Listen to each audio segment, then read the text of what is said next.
Hello everyone and welcome back to my channel and don't forget to subscribe my channel. तो इस episode के start में हमें दिखाते हैं कि शाओना सबसे कहता है कि 5 मिनट में मुझे मीटिंग रूम में मिलो। तो ये गोंग कहता है कि क्या हम सी फूड डिसाइड करने के लिए मीटिंग करेंगे। तो शाओना कहता है कि कुछ ऐसा ही समझ लो और वहां से चला जाता है। सभी एम्प्लॉयज बातें करते हैं कि ये क्या कह रहा है, मुझे तो कुछ समझ नहीं आ रहा है। फिर वो कहते हैं कि चलो फिर मीटिंग में चलकर देखते हैं। फिर वो सभी मीटिंग के लिए आ जाते हैं। फिर ये लोग रेस्टोरेंट की बातें करते हैं कि हमें किस रेस्टोरेंट आना चाहिए। इतने में ये गोंग कहता है कि हमें हाउमी से ही पूछना चाहिए क्योंकि जो ट्रीट दे रहा है उसी से पूछना चाहिए। तो इसके बाद शाओना कहता है कि हमारी मीटिंग को जल्दी रख दिया गया है 1 सितंबर को। अब हमें अपनी प्रेजेंटेशन देनी होगी और उसकी वजह है कि पेंटन के मैनेजर वो भी इस प्रोजेक्ट में बहुत ज्यादा इंटरेस्टेड हैं। वो भी हमारा डेमो देखना चाहते हैं और उसे इंटरनेशनल मीटिंग के लिए जाना होगा जो कि 2 सितंबर से 9 सितंबर तक रहेगी और इसलिए फिर वो मीटिंग अटेंड नहीं कर सकेंगी। इसलिए हमारे पास आइडियल डेट 1 सितंबर ही है। हमें 1 सितंबर को ही उन्हें अपनी प्रेजेंटेशन दिखानी होगी। तो हाउस से शाओना से कहता है कि पिछली मीटिंग में तुमने कहा था कि सॉफ्टवेयर 15 सितंबर तक ऑप्टिमाइज हो पाएगा और गेम के बाकी काम 16 सितंबर से पहले नहीं हो पाएंगे। तो अब हमें क्या करना चाहिए, क्या हमें ऑप्टिमाइजेशन छोड़ देनी चाहिए। तो एक एम्प्लॉय कहता है कि मुझे नहीं लगता कि अब इसमें कोई भी प्रॉब्लम होनी चाहिए। वैसे भी हमारा गेम अब पहले से बहुत बेहतर है और अब बस हमारा एक ही प्रॉब्लम है, वो है मेमोरी यूसेज। हम इस प्रॉब्लम को सॉल्व कर सकते हैं। बस एक मसला है कि हमारे पास टाइम बहुत ही कम है। तो युगोंग कहता है कि तुम बिल्कुल ठीक कह रहे हो। अब हमारी गलती तो नहीं है ना कि हमें जितना टाइम चाहिए था हमें उतना नहीं मिला। हम उनको ये बात बता देंगे। तो शाओना कहता है कि पॉलिसी मेकर एक्सप्लेनेशन नहीं मानते, उन्हें सिर्फ एंड रिजल्ट से मतलब है। और तो और मैं ऑप्टिमाइजेशन पर तो काम करूंगा ही, और तो और मैं दूसरे डिपार्टमेंट से भी बात करूंगा हाई रैम यूसेज के इशू को लेकर और बाकी इशूज को भी। तो हमें कहता है कि बाकी इशूज। तो शाओना कहता है कि हाँ, जब मुझे पता चला कि हमारे पास टाइम बहुत कम है तो मुझे कुछ न्यू आइडियाज आए थे। तो युगोंग कहता है कि हाँ, तुम्हारे न्यू आइडियाज का भी कोई जवाब नहीं। फिर शाओना एशवांग से कहता है कि एशवांग, हमें जो भी चेंजेस करनी है वो हम डेमो के बाद ही करेंगे। अभी हमारे पास इतना वक्त नहीं है कि हम चेंज कर सके और अब इसके इंचार्ज तुम हो। तो एशवांग अपने ख्यालों में खोया हुआ था। इतने में शाओना एशवांग को दोबारा आवाज देता है कि एशवांग। तो फिर वो हाँ का जवाब देता है। तो युगोंग उसे देखकर हंसने लगता है। तो हॉमी देखता है और कहता है कि केओ किसकी टीम में है। तो शाओना कहता है कि केओ मेरी टीम में है, हम दोनों ऑप्टिमाइजेशन पर काम करेंगे। तो शाओना कहता है कि तुम सब मेरे फैसले से सहमत होना। इतने में युगोंग कहता है कि मेरे ख्याल से मैं यहाँ पर अकेला ही हूँ जो अभी भी सी फूड के बारे में सोच रहा हूँ। मुझे लगा था कि तुमने ये मीटिंग सी फूड के बारे में रखी, यार झूठे इंसान। तो इतने में शाओना कहता है क्या तुम्हें नहीं लगता कि इतनी बातचीत के बाद मेन डिस्कशन का पॉइंट यही था। और फिर कहता है कि शिंगाई में जम के पार्टी करेंगे। फिर वे युगोंग से कहती है कि क्या डिसाइड हुआ, हम सी फूड खाने जा रहे हैं ना। तो युगोंग कहता है कि शायद तुम नहीं जानती कि हम मुसीबत में हैं। तो वे कहती है कि क्यों, क्या हुआ। तो युगोंग कहता है कि पेंगटन ने हमारी मीटिंग प्रीपोन कर दी है। उन्होंने मीटिंग 2 हफ्ते पहले कर दी है, लेकिन प्रॉब्लम ये नहीं है, प्रॉब्लम है मेरा क्लासमेट यानी कि तुम्हारा बॉयफ्रेंड। तो वे कहती है कि क्या मतलब। तो युगोंग कहता है कि वो अभी से ही पागल हो रहा है। इतने में पीछे से शाओना आ जाता है। तो युगोंग चुप कर जाता है और फिर वहां से चला जाता है। फिर शाओना बेबी के पास आता है और उसे कहता है क्या तुम मुझे एक फेवर करोगी। तो बेबी कहती है कि या। तो शाओना कहता है कि घर से जाकर मेरे कपड़े ले आओ, कैजुअल और ऑफिशियल भी। तो बेबी कहती है क्या तुम ऑफिस में रहने वाले हो। तो शाओना कहता है कि हाँ बिल्कुल, जैसे तुमने चाहा था मैं आज से ऑफिस में ही रहूंगा। फिर हम देखते हैं कि सभी एम्प्लॉयज बहुत ही अच्छे से अपना सारा काम कर रहे होते हैं। फिर हमें हामी को दिखाया जाता है जो कि शाओना के ऑफिस के बाहर शाओना और केओ को घूर रहा होता है। बेबी उसके पास आती है और कहती है कि तुम यहाँ चिपकली की तरह क्यों चिपके हुए हो। तो हामी कहता है कि मेरा दिल टूट गया है बेबी। तो बेबी कहती है कि वो क्यों। तो कहता है कि उन्हें देखो वो मुझे अपने साथ ही नहीं ले रहे, क्या वो मेरे आईक्यू का मजाक उड़ा रहे हैं। बेबी कहती है कि मिस्टर ब्यूटी तुम कुछ ज्यादा ही सोच रहे हो और वैसे भी तुम्हारे पास पहले से ही बहुत ज्यादा काम है। तो हामी कहता है कि वो तो बहुत ही आसान काम है, मुझे कुछ ऐसा काम करना है जो कि चैलेंजिंग हो और मैं अकेले काम करके बोर हो गया हूँ, मुझे किसी के साथ काम करना है।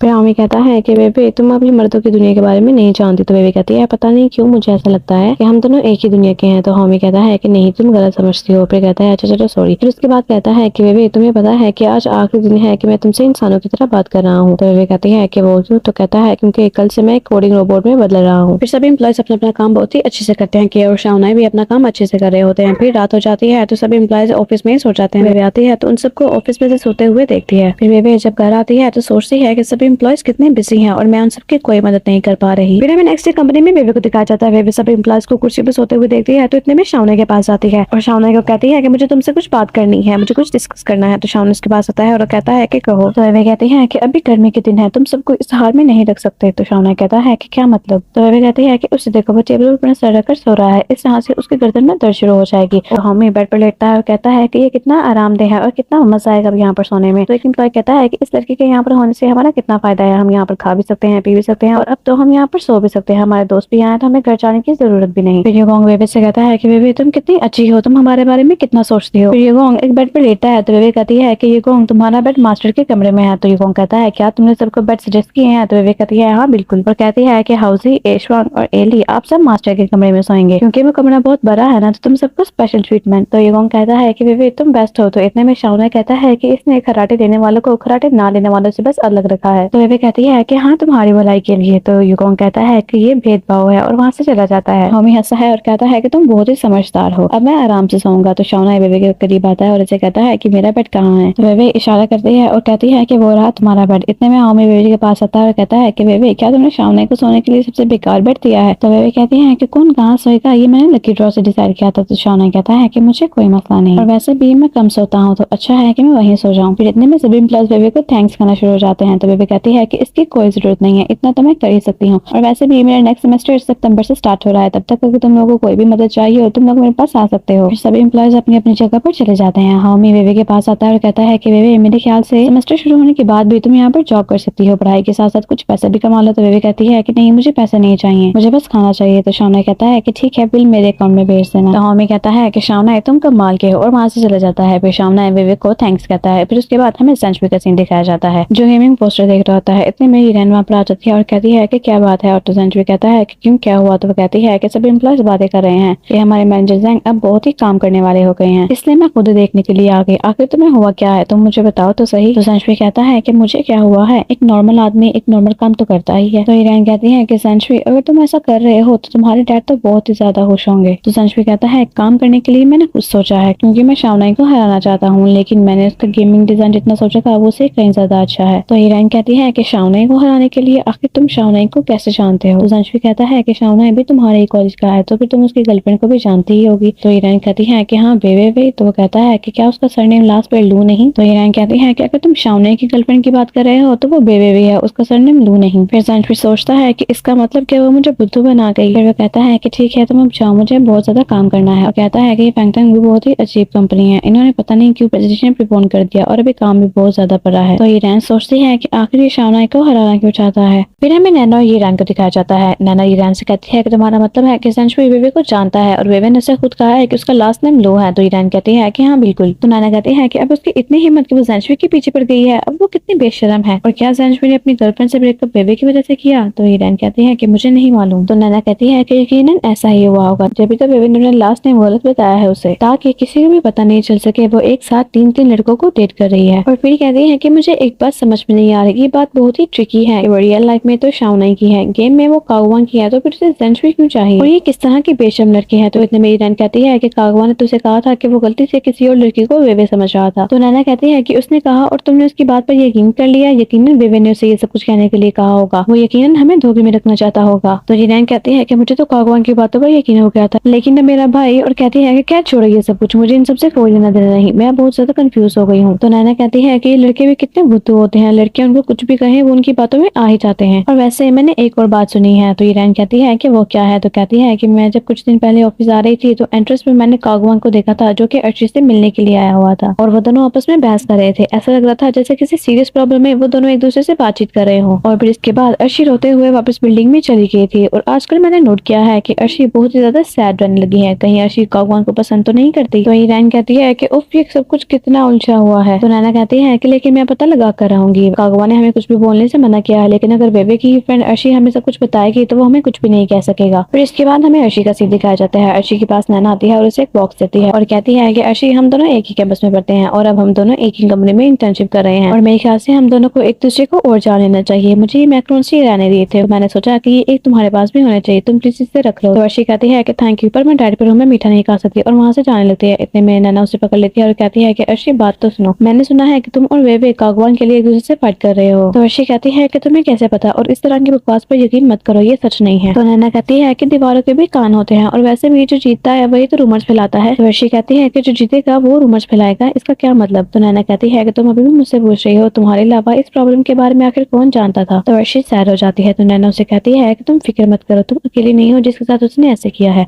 जेंशवी और उसकी गर्लफ्रेंड एक दूसरे के साथ बहुत ज्यादा खुश थे, फिर उनके बीच में बेबी आ गई और उन दोनों का ब्रेकअप हो गया। वो तो हर किसी पर डोरे डालती है, वो तो है ही बेशरम। और कहती है कि मेरे पास प्रूफ भी था कि बेबी शाओना को चीट कर रही है और कागवान की गवाही भी दे सकता था, लेकिन वो प्रूफ मुझसे डिलीट हो गया। लेकिन कागवान बहुत बड़ा बेवकूफ है, वो फिर से बेबी की बातों में आ गया था और शाओना ने भी उस वीडियो को देखा था, लेकिन फिर भी उसने बेबी की बात पर यकीन किया। मुझे समझ नहीं आती कि आखिर सब लोग बेबी से इतना इम्प्रेस्ड क्यों हैं। तो अर्शी कहते हैं कि इसका मतलब कि शाओना तुमसे मिला था और शाओना को वो वीडियो तुमने दिखाई थी। तो नैना कहती है कि हाँ, और जैसे घटिया काम उसने किया है उसका तो सबको पता होना चाहिए और कागवान हमसे इसलिए मिलने आया था ताकि हम उसे एक्सपोज न करें और उसने तो तुम्हारा नाम तक नहीं लिया। तो अर्शी कहती है क्या तुम मुझे बस बस यही बताने के लिए आई हो? तो नैना कहती है कि हाँ, मैं तुम्हें अंधेरे में नहीं रखना चाहती थी क्योंकि तुम मुझे अपना एक अच्छा फ्रेंड समझती हो और हमने भले ही अपना प्रूफ खो दिया हो लेकिन तुम्हें सब कुछ पता होना चाहिए। तो अर्शी कहती है ठीक है, मुझे देर हो रही है, मुझे घर के लिए जाना है और वहाँ से जाने लगती है। तो नैना उससे पीछे से कहती है कि ठीक है, मैं और किरण तुम्हें खाने के लिए ले चलेंगे। फिर हमें अर्शी को दिखाते हैं जो रास्ते में जाते हुए नैना की सारी बातें सोच रही होती है। फिर वो कहती है कि मुझे तो आइडिया ही नहीं था कि बेबे पर इतने सारे गलत इल्जाम लगाए जा रहे हैं और उसने तो मुझसे एक बार भी कंप्लेन नहीं की, बल्कि उसने मुझे सब कुछ बताया और अगर मैं उसकी जगह होती तो मैं तो कब की टूट गई होती। और अगर देखा जाए तो कागवा ने जो कुछ भी किया उसमें तो बेबे की गलती थी ही नहीं और अब तो मुझे भी लगता है कि बेबे बेकसूर है, उसने कुछ भी नहीं किया और मैं उसे हर बात के लिए ब्लेम करती रही। और फिर सोचती है कि अर्शी तुम अभी भी अपने फ्रेंड से कैसे नाराज रह सकती हो, तुम कितनी पागल हो। फिर इतने में अर्शी को कागवान का मैसेज आता है। कागवान कहता है कि अर्शी मुझे अपनी गलती का एहसास है, क्या तुम मुझे कॉफी की खातिर माफ कर सकती हो। फिर मैसेज सुनने के बाद अर्शी कागवान को कॉल करती है। कागवान कॉल पिक करता है और उसे कहता है कि चलो अर्शी, कम से कम तुमने मुझे कॉल तो की। तो अर्शी कहती है कि कागवान तुमने मुझसे कई बार माफी मांगी लेकिन क्या तुमने बेबे से माफी मांगी? और मैं उदास थी क्योंकि मुझे लगता था कि मेरे साथ गलत हुआ है, लेकिन अब मुझे एहसास हो रहा है कि मैं अकेली नहीं थी जिसका दिल दुखा था। बेबे का लोग गलत समझते रहे और पता नहीं उसने हमारी वजह से क्या कुछ नहीं सुना, लेकिन उसने एक बार भी शिकायत नहीं की। मेरे पागलपन और नखरे को वो सहती रही और अगर कोई अनजान ऐसा करता तो बात और होती, लेकिन मैं खुद को उसकी बेस्ट फ्रेंड कहती हूँ और मैं ही उसकी फीलिंग्स को नहीं समझ सकी। और फिर कागवान को कहती है कि कागवान हम दोनों को ही उससे माफी मांगनी चाहिए। तो कागवान सोचता है कि उसे मेरी माफी की कोई जरूरत नहीं है और मुझे उसे माफी मांगते हुए भी डर लग रहा है। फिर अर्शी कागवान से कहती है कि कागवान मैं जानती हूँ तुम बेबे को पसंद करती हो और उसे कहती है कि तुम एक बात हमेशा याद रखना, मैं जिसे पसंद करती हूँ वो वेगवान है, कागवान नहीं। और तुम्हारे लिए मेरे दिल में कोई फीलिंग नहीं है और अगर कभी हम कैंपस में मिले तो हम अजनबी की तरह पेश आएंगे। और कहती है कि कागवान मैंने तुम्हें माफ किया, गुड बाय। और साथ ही वेगवान कहती है और रोने लगती है। फिर अर्शी कॉल बंद कर देती है। फिर हमें कंपनी का सीन दिखाया जाता है जहाँ पर युगोंग और बाकी सब मेंबर्स अपना अपना काम कर रहे होते हैं। फिर बेबे को दिखाते हैं, बेबे भी अपना काम कर रही होती है। फिर बेबे शाओने को देखती है तो शाओने भी अपने काम में मसरूफ होता है। फिर शाओने देखता है कि बेबे अपनी चेयर पर बैठे बैठे सो रही होती है तो शाओने ब्लैंकेट लेता है और बेबे को देने के लिए जाता है। शाओने बेबे को ब्लैंकेट देता है तो वो देखता है कि उसे अर्शी की कॉल आ रही होती है। तो शाओने कॉल पिक करता है तो अर्शी कहती है कि बेबे मुझे तुमसे कुछ बात करनी है, तुम बिजी तो नहीं हो? तो शाओने कहता है कि मैं शाओने बात कर रहा हूँ, बेबे सो रही है। तो अर्शी कहती है कि क्या बेबे सो रही है और वो भी तुम्हारे साथ?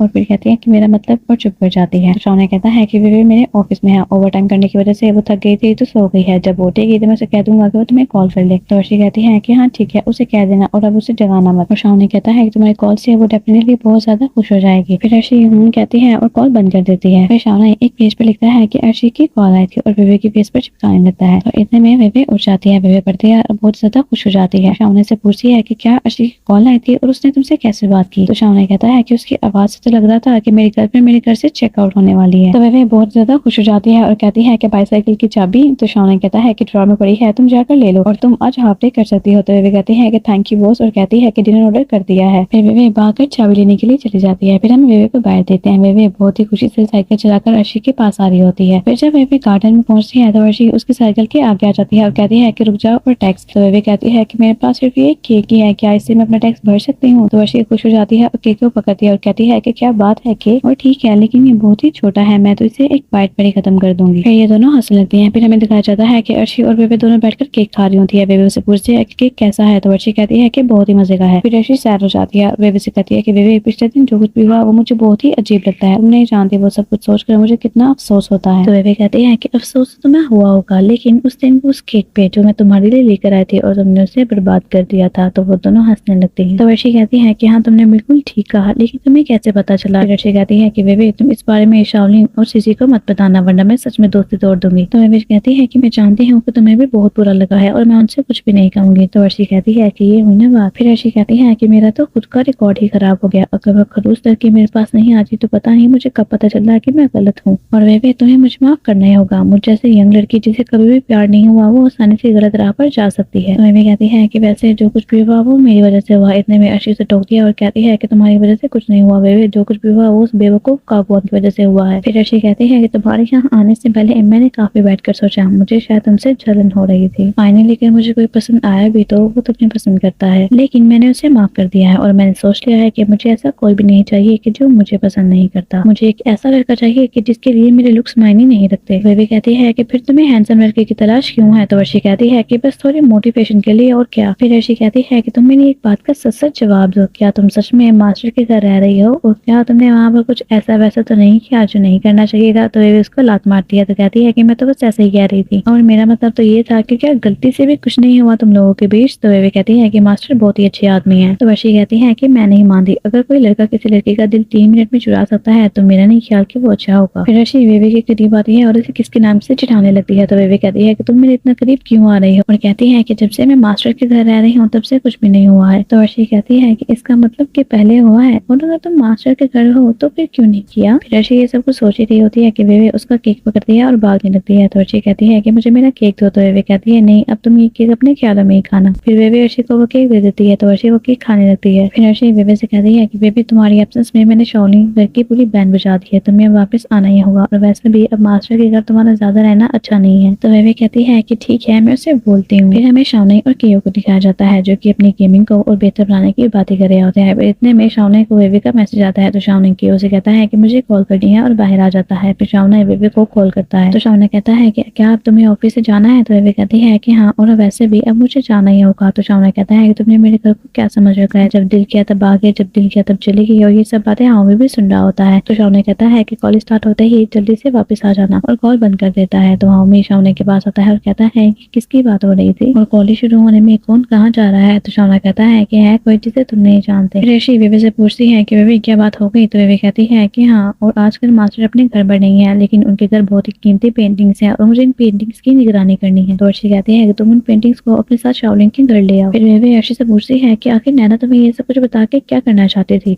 तो अर्शी कहती है कि पता नहीं, लेकिन उनके इरादे जरूर नेक नहीं थे। तो बेबी कहती है कि पहले तो मैंने सोचा था कि मैं उन्हें इग्नोर करूंगी, पर अब तो वो मुझे बहुत ज्यादा इरिटेट करते हैं। तो अर्शी कहती है कि हाँ, वो लोग तो मुझे डिनर ट्रीट भी देना चाहते थे, मुझे अब देखना है कि वो लोग क्या प्लान करते हैं। तो बेबी कहती है कि क्या डिनर ट्रीट। फिर हमें नैना और हीरेन को दिखाया जाता है जो कि अर्शी का वेट कर रहे होते हैं। तो नैना कहती है कि हमें बस अर्शी को थोड़ा सा इंटरटेन करना है, और फिर तुम देखना वो हमें सब कुछ बेबी के बारे में बता देगी। फिर नैना रिकॉर्डिंग ऑन करती है और कहती है कि बेबी अब तुम्हारा खेल खत्म। इतने में अर्शी भी वहाँ पर आ जाती है। तो नैना अर्शी को आवाज देती है कि हम यहाँ हैं। तो अर्शी उनके पास आकर बैठ जाती है। तो नैना हीरेन और अर्शी को आपस में इंट्रोड्यूस करवाती है। फिर नैना अर्शी से कहती है कि हमने अपने लिए खाना मंगवा लिया है, तुम भी अपने लिए खाना चुन लो। तो अर्शी कहती है कि ठीक है। उसके बाद अर्शी बहुत ज्यादा खाने का ऑर्डर देती है। तो ये दोनों बस एक दूसरे को देखती रहती हैं। तो अर्शी कहती है कि वो मैंने लंच नहीं किया, क्या मैंने कुछ ज्यादा मंगवा लिया। तो नैना कहती है कि नहीं, तुम हमारी बहुत अच्छी दोस्त हो, तुम मंगवा लो। तो अर्शी सुनने के बाद और ज्यादा खाने का ऑर्डर दे देती है। फिर जब खाना आ जाता है तो अर्शी खाना शुरू करती है और उन दोनों से कहती है कि तुम दोनों भी खा सकती हो, हम सब कुछ शेयर कर सकते हैं। तो नैना कहती है कि नहीं, इसकी कोई जरूरत नहीं है। तो हीरेन कहती है कि हम तुम्हारे साथ अपना मेटाबॉलिज्म मैच नहीं कर सकते। तो अर्शी कहती है कि अब मेरा टूटा हुआ दिल तो ये बस खाना ही जोड़ सकता है, और हीरेन से कहती है कि तुम तो ये बात समझ सकती हो। फिर हीरेन कहती है कि क्या सच में तुम्हारा दिल टूटा है, बताओ ना। तो अर्शी कहती है कि हाँ, बेबी की वजह से टूटा है, लेकिन उसके सामने क्या हूँ, मैं उसके सामने कर भी कह सकती हूँ। तो नैना मोबाइल को अर्शी के पास करती है ताकि अच्छे से रिकॉर्डिंग हो। नैना कहती है कि तुम्हारा बेबी से कोई मैच नहीं है, और बुरी बात तो ये है कि सभी लड़के उसकी तरफदारी कर रहे हैं, हमें सच बोलने से रोक रहे हैं, लेकिन इससे हमें कोई फर्क नहीं पड़ता। हम पर ज्यादा लोग भरोसा नहीं करते, लेकिन तुम सबसे अलग हो, और अगर तुम बेबी को एक्सपोज करोगी तो सब तुम पर जरूर भरोसा करेंगे। तो अर्शी कहती है कि तुम्हारा मतलब कि मुझे उसकी पीठ पीछे उसकी बात करनी चाहिए। तो नैना कहती है कि नहीं नहीं, हमारा वो मतलब नहीं था, मैं तो बस इतना सोच रही थी कि तुम जैसी अच्छी लड़की के साथ नाइंसाफी हुई है। तो अर्शी कहती है कि इसका मतलब कि हमें प्लान बनाना होगा, और कहती है कि खाते हुए सोचती हूँ। जितने में बेबी भी उस रेस्टोरेंट में आ जाती है, और यहीं पर हमारी आज की एपिसोड खत्म हो जाती है। आपको मेरी एक्सप्लेनेशन कैसी लगी मुझे जरूर बताइएगा, and don't forget to subscribe my channel.